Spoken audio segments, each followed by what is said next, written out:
मेवाड़ में एक राजा जी हुए थे जयसिंह, और जयसिंह की एक परमार वंश की रानी थी कोमला देवी, उनको भी रूठी रानी कहा जाता है, और जयसमंद के पास में उसके महल बने। पर फिर भी अपने राजस्थान की हिस्ट्री में जिस रूठी रानी का नाम लेते हमारे जो दिमाग के अंदर थी, वो मालदेव की रानी थी।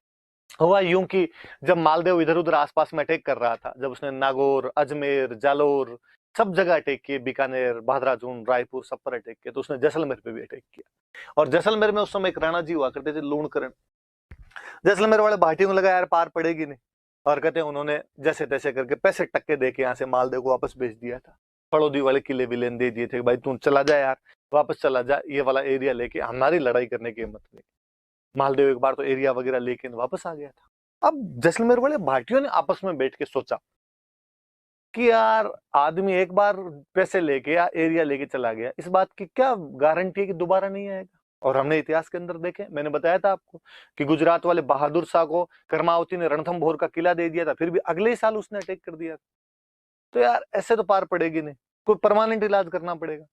क्या परमानेंट इलाज किया जाए? परमानेंट इलाज तो युद्ध, युद्ध किया जाए। किसी ने कहा यार युद्ध करेंगे तो मालदेव अपना परमानेंट इलाज कर देगा, वो शक्तिशाली आदमी। तो क्या किया जाना चाहिए? लूणकरण की बेटी थी एक उमा दे, उमा दे नाम की राजकुमारी थी, बेहद सुंदर राजकुमारी।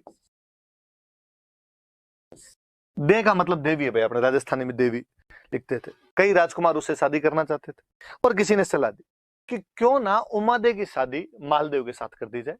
उमा दे सुंदर राजकुमारी है, उसके लिए योग्य वर की जरूरत है, और मालदेव से ज्यादा योग्य वर कौन हो सकता है? उत्तर भारत का सबसे शक्तिशाली राजपूत राजा था। यदि मालदेव के साथ में अपने रिलेशन हो जाएंगे, बेटी को अच्छा घर मिलेगा और अपना जमाई बन जाएगा, फिर तो क्या ही हमला करेगा, अपने लिए आक्रमण भी समाप्त और ये भी समाप्त। लूणकरण जी ने हाँ बदली कि भाई ठीक, शादी कर देते हैं।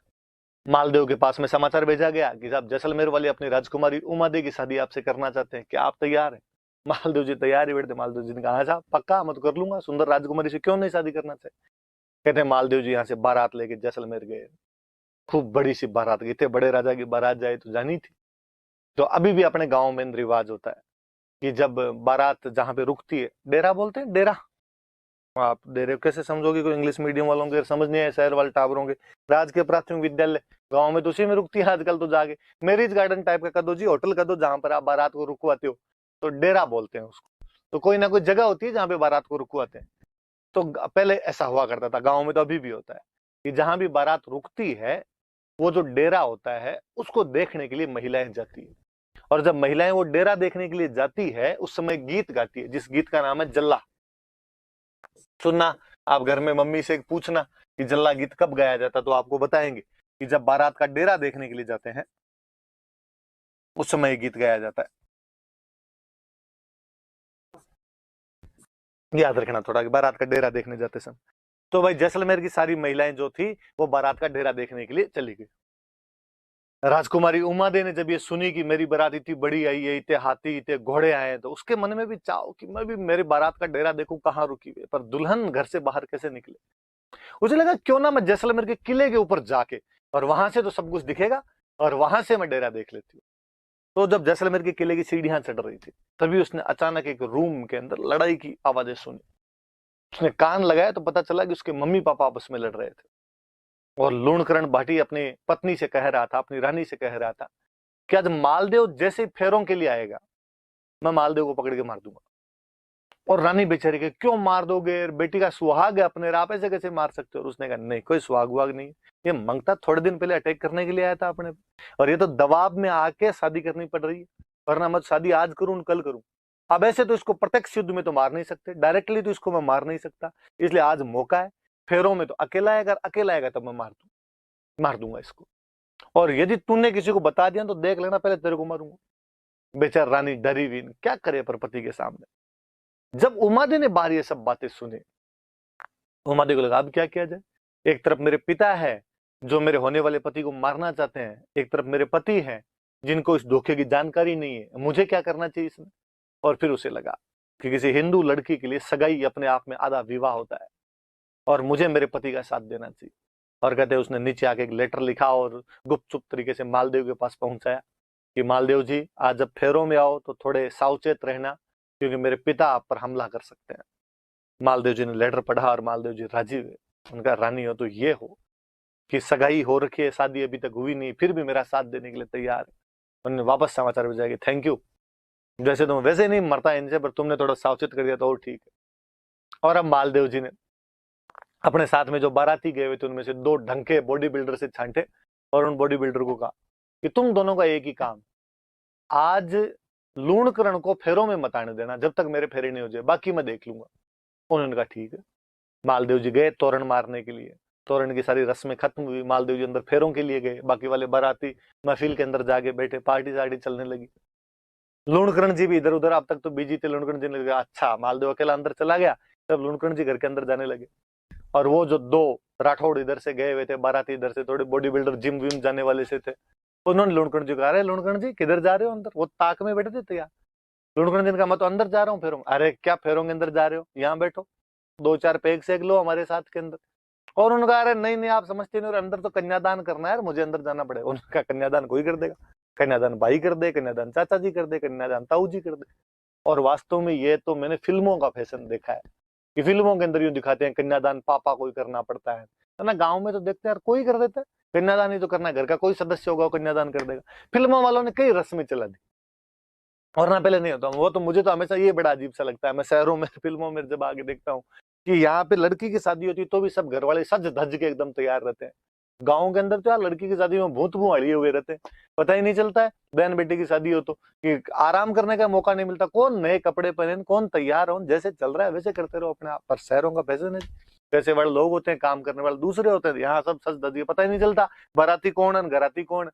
वरना तो गाँव में तो पता ही चल जाता है अपने आप में कि भाई बारात वाले कौन है, इधर वाले मंडे वाले कौन है अपने आप में।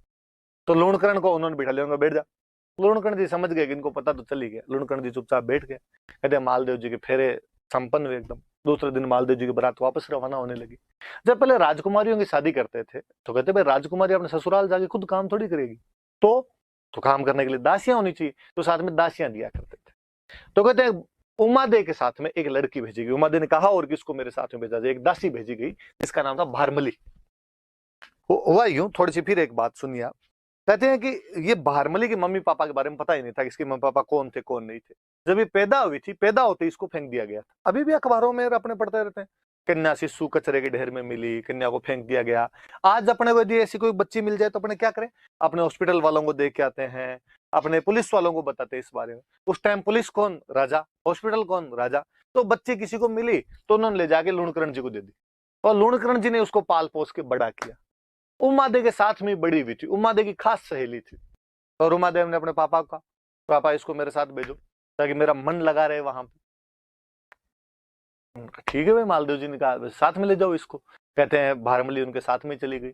शाम को मालदेव जी की सुहागरात आई। मालदेव जी थोड़ा नशा पता किया ही करते थे, नशा वगैरह लेके वो अपने रूम के अंदर आए, और तब तक उमादे तैयार नहीं हुए, रानी थे, श्रृंगार वगैरह कर रहे थे, सज धज रहे थे। उमादे को समाचार मिला कि साहब राव जी अपने महलों के अंदर आ गए। उमादे को लगा कि मुझे थोड़ा टाइम लगेगा, तो उसने भारमली दासी थी उसके पास ही बैठी थी, सहेली थी उसकी, और उसने कहा कि भारमली तू एक बार जाके राव जी, राव मालदेव थे, राव की उपाधि, राव जी को जाकर देख, मुझे थोड़ा सा टाइम लगेगा। कहते भारमली गई, और भारमली बेहद सुंदर थी खुद भी, और मालदेव जी नशे के अंदर थे। उमादेव को जब इस बात का पता चला कि मेरे पति ने ये गलत काम किया है, उसने मेरा वेट करना ही सही नहीं समझा, और उसने कहा कि ऐसे लिचड़ पति का मुंह तो मैं आज देखूं कल देखूं। उसके बाद उम्र भर उमादे ने मालदेव का मुंह वापस नहीं देखा था। इसलिए उन उमादे को हम किस नाम से जानते हैं, रूठी रानी के नाम से जानते हैं। तो याद रहेगी बात कि रूठी रानी किसे कहा जाता है, तो रूठी रानी उमादेव कहा जाता है। कहाँ की राजकुमारी थी, तो वो जैसलमेर के भाटी राजा लूणकरण की बेटी थी। कौन सी दासी की वजह से नाराज हो गई थी, तो वो भारमली नामक दासी की वजह से नाराज हो गई थी, और उसने मालदेव का आजीवन बाद में मुंह नहीं देखा था। यहाँ से चली गई थी, अजमेर के तारागढ़ किले में खूब दिन तक रही थी। कहते हैं शेरशाह सूरी वाला जब अटैक हुआ था तब तारागढ़ खाली करवाया था, तब बाद में जोधपुर के पास में किसी गांव के अंदर आके रहने लग गए थे। कई दिन बाद में एक बेटा गोद ले लिया था, मालदेव का बड़ा ही बड़ा बेटा था राम सिंह, दूसरी किसी रानी से राम सिंह हुआ था, उसको गोद ले लिया था, और उसके साथ में गुंदोज रहे थे। बाद में फाइनली केलवा चले गए थे, मेवाड़ में जगह पड़ती है केलवा, वहां चले गए थे। पर कहते हैं कि जब मालदेव जी की मृत्यु हुई थी, और जब केलवा में उमादे थे, वहां पर उनको समाचार मिला कि भाई मालदेव जी की मृत्यु हो गई, तो उमादे वहां पर उनके साथ में सती होते हैं। मालदेव जी की पगड़ी भेजी गई थी और उस पगड़ी के साथ में सती हो गए थे। और उन्होंने कहा भाई वो बेलखना था, उसने अपने पति होने का धर्म नहीं निभाया, उसने गलती की, बाकी मैं पत्नीव्रता नारी हूं, मैं अपने पत्नी होने के सारे धर्म निभाऊंगी। और वो मालदेव जी के साथ में बाद में सती हो जाते हैं। उस उमादे जैसी पतिव्रता नारी को हम आज भी याद करते हैं, उसके स्वाभिमान को याद किया जाता है। क्या स्वाभिमानी महिला थी जिसने गलत बात की, पति की गलत बात को स्वीकार नहीं किया तो नहीं किया, और आजीवन अपने पति से अलग रही। इसलिए हम उसको किस नाम से जानते हैं? रूठी रानी के नाम से जानते हैं। अजमेर के तारागढ़ किले में रही थी, बाद में फाइनली लास्ट में तो राम को लेके केलवा चली गई थी, और केलवा में वहां अपने पति की पगड़ी के साथ में क्या हो गई थी? सती हो गई थी। मूल तो कहानी ये है। फिर भी थोड़ी सी से जुड़ती हुई एक बात हो रही है। कहते हैं कि उमादेव जब यहाँ जोधपुर के आसपास में कोसाना कोई गांव था, वहां पर जब रह रहे थे, तब एक दिन मालदेव जी को लगा कि यार मेरी गलती थी यार, मेरी गलती की वजह से उमादेव वापस चले गए, इसलिए उमादेव को मना के वापस लाया जाना चाहिए। और मालदेव के दरबार में एक बहुत अच्छे कवि हुआ करते थे, ईसरदास जी। और मालदेव ने ईसरदास जी को कहा, ईसरदास जी यार आप जाओ और जाके उमादेव को मना के लेके आओ। ईसरदास जी गए और ईसरदास जी ने जाके उमादेव को मना भी लिया और कहा आपको वापस चलना चाहिए, वापस चल के मालदेव जी के पास रहना चाहिए। उसने कहा नहीं, एक बार जिस आदमी को छोड़ के आ गई उसके पास वापस मैं तो आज जाऊं कल जाऊं, और फिर मैं वापस गई तो क्या इज्जत रह जाएगी? लोग कहेंगे कि पहले तो मुंह सुजा के गई थी और एक बार मनाया देते हैं वापस आ गई। सरदार जिनका आ रहे ऐसी कोई बात नहीं है ना, आपको बाकायदा पटरानी का दर्जा दिया जाएगा। मालदेव आपसे माफी मांगेगा, 10 लोगों के सामने माफी मांग लेगा, आपकी इज्जत को बरकरार रखा जाएगा। उमादे ने कहा कि देखो बाढ़ जी आप कह रहे हो तो मैं साथ चल लूंगी, पर मेरी इज्जत में तनिक भी कमी नहीं आनी चाहिए। सरदार जी ने कहा मेरी गारंटी, आप तो साथ चलो। उमादे को लेके वापस आ रहे थे, रानियां पालकी में बैठ के आया करती थी, उमादे पालकी में बैठ के आ रहे थे। कह रहे इधर बाकी रानियों को जब पता चला कि उमादे आ रही तो उनको लगा उमादे पटरानी बनेगी, अपनी जो वैल्यू खत्म हो जाएगी पूरी की पूरी। तो उन्होंने एक कवि और हुआ करते थे, ईसरदास जी के अंकल थे आसानंद जी।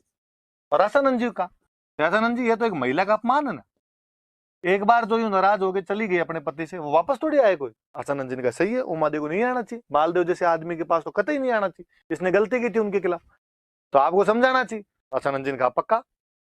और कहते हैं आसानंद जी जिधर से उमादेव की पालकियां आ रही थी उधर बाहर जाके खड़े हो गए, और जैसे ही उमादेव की पालकियां पास है, आसानंद जी ने जोर जोर से एक दोहा बोला कि मान रखे तो पीऊ तज, पीऊ रखे तज मान, दो दो गेंद ने बंधु एके खंबू ठाण।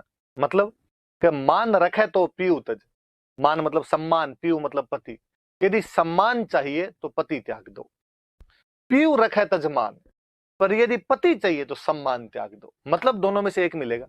मालदेव जी मिल गए तो इज्जत नहीं मिलेगी, इज्जत मिलेगी तो मालदेव जी नहीं मिलेगी। कि आज उमादेव की इज्जत है कि उमादेव वह रानी है जो अपने पति को ठोकर मार के चली गई, जिसने मालदेव जैसे शक्तिशाली सम्राट को और ठुकरा दिया, जिसने 9 कुंटी मारवाड़ का राज्य त्याग दिया। और आज उमादेव के गीत गाए जाते हैं, दोहे बोले जाते हैं। तो इज्जत तो है लेकिन पति नहीं है उसके पास। यहां आ गई तो पति तो मिल जाएगा, पर ये जो इज्जत अब मिली हुई ये नहीं मिलेगी वापस। दो दो गेंद न बंधु, गेंद का मतलब होता है हाथी, दो दो हाथियों को नहीं बांधा जा सकता। एक एक खंबू ठाण, एक ही खंबे के ठाण पे, एक ही स्थान पे दो दो हाथियों को आप नहीं बांध के रख सकते, वो आपस में लड़ेंगे। इसलिए इज्जत या पति में से एक चीज जो आपको प्यारी हो वो मिल सकती है, दोनों एक साथ तो नहीं मिलेगी।